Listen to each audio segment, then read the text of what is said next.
Let's talk about it, man. So Kamala Harris went on Club Shay Shay, and I'm going to tell you something about that interview. That interview had to be, I'm not going to say it was her worst interview, but it wasn't her best. It wasn't her best interview. Now, the reason why I didn't say this was her worst interview is because at the end of the day, nothing couldn't do as worse as that first interview that her and Tim Walz had with Dana Bash. That interview was just pathetic.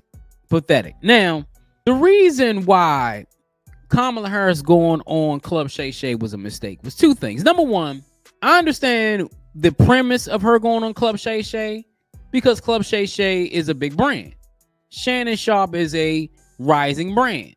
So to go on Club Shay Shay, in his eyes, Shannon Sharpe is like, oh, I get to interview the vice president or, possible future president of the United States on my show. Okay, that's a great look for Shannon Sharpe. But for Kamala Harris, you already went on All the Smoke podcast. You already had a town hall with Charlamagne the God. You already did multiple black content creators. If I'm in Kamala's camp, why wouldn't you go on Joe Rogan?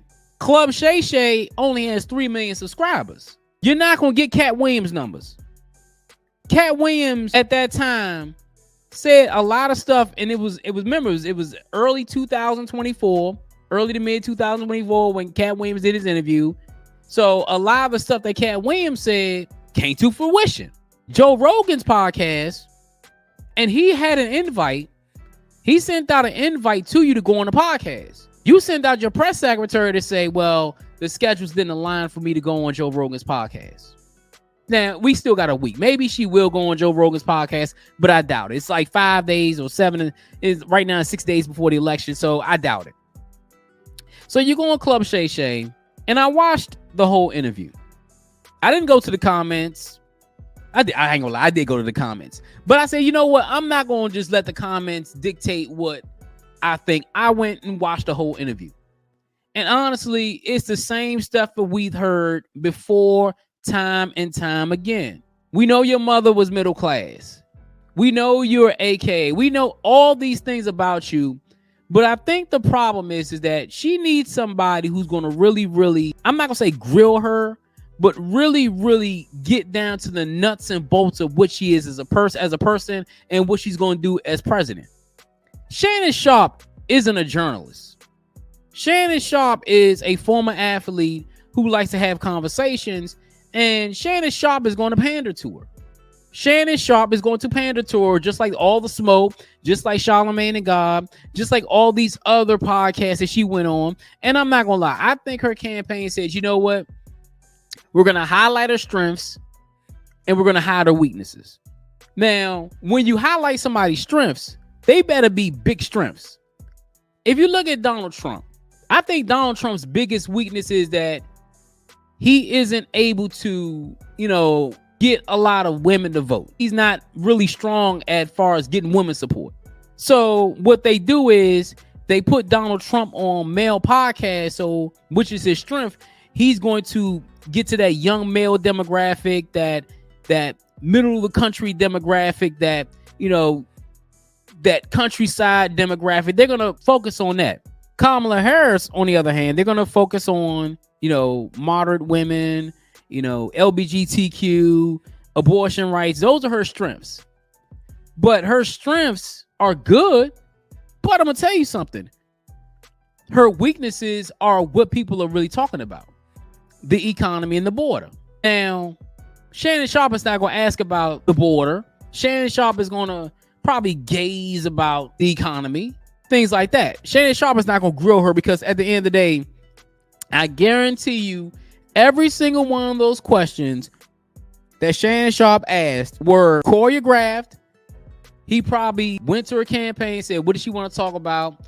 He wrote up the questions, or his team wrote up the questions. They proofread the questions. So it wasn't a shocker. You know what I'm saying? It wasn't a shock interview. She goes on MSNBC. She goes on CNN. Those are her homes. But the problem is with Kamala Harris is that you want to go and get people that you can't get. Now, people ask me, why was it a big mistake? Because she missed the mark. She missed the mark with the Club Shay Shay interview. I'm not going to lie. I looked at the Club Shay Shay interview, and after a day, it had 1 million, I think 1.3 million views after one day. Donald Trump's Joe Rogan interview after one day had almost 10 million views. I think it's like 10 million views. Yeah, 10 million, close to 10 million views. Because in the first hour, Joe Rogan's interview had 1 million. In the first hour, it had 1 million views. I don't think Kamala would have did 1 million views in an hour, Joe Rogan, but I guarantee you with Joe Rogan, she would have did close. She would at least had 750,000. She would have probably either had a little bit below Trump or matched Trump. And see, the problem is with her campaign is that two things: either somebody's telling her what she needs to do and she doesn't want to listen, or they're holding her back and saying, you know what, don't mess it up. Don't mess it up. This is why you have all these celebrities coming out.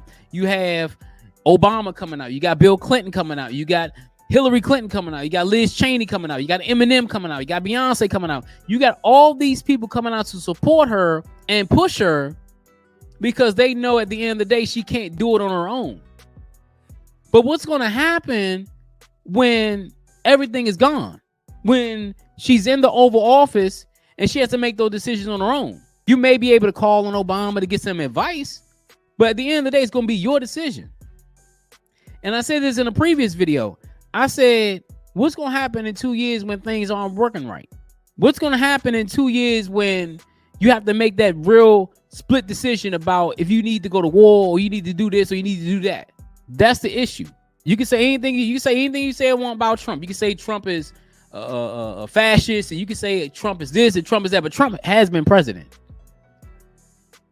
And I think what the Democrats tend to do is they tend to lean so hard into Trump bad, that at the end of the day, people get immune to. People get tired of it.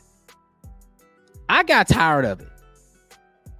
Sometimes I even get tired of him talking about Kamala Harris. I'm like, Donald, don't talk about Kamala Harris. Talk about what you're going to do for the country. But we know that's what Donald Trump does. Sometimes taking the high road will do better than taking the low road.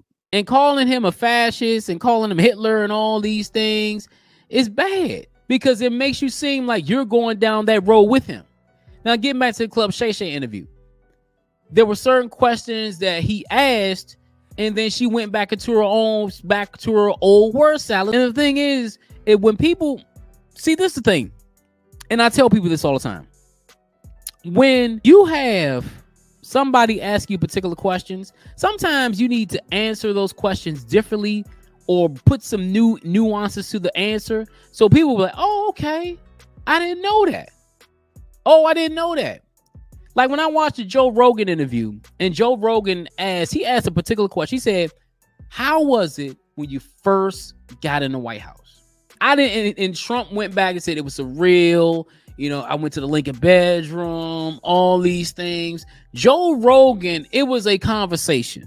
And it didn't even feel like it was 3 hours. I did watch it in 2 segments. I watched the first hour and some change the night of, and then the next day I said, let me watch the rest of the interview. So I watched it and I couldn't sit through it the whole time because it'd have been like 2 a.m. I said, no, let me watch the first hour. And then the next day I watched the rest of it. And Trump, and this is the thing that Trump said, and Joe Rogan asked Trump this. He said, what was one of the biggest mistakes you had in your first administration? He said, the people that I hired. I didn't know what I was doing, so I went with whoever somebody said, having my family in the administration, all these things. He said, the second time around, I've already been president, so I'll know how to vet people more. But Anderson Cooper asked Kamala the same question, and she said, nothing. Like, I didn't make any mistakes. Sometimes when you admit that you make mistakes and what did you learn from those mistakes, sometimes that can help you because people are like, oh, okay, she knows that she's not perfect. And I think the problem with Kamala is that, sometimes you could be acting like you're too perfect and it's fake. See, that's why a lot of people, when content creators, they get on their camera and they just do like vlogs and stuff like that on their camera on the phone or whatever.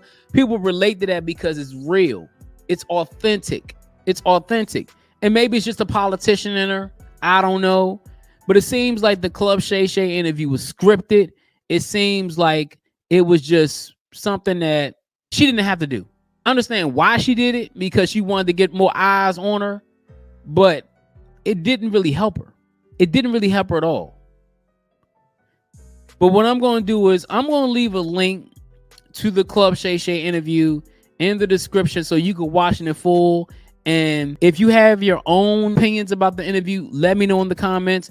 Let's get the conversation started. It's your boy Jay here with another video. If you like the content, hit that like button. Also hit the subscribe button. On my road to the first 1,000 subscribers. Let's get this conversation started about this whole Club Shay Shay interview. I got another video for your viewing pleasure, man.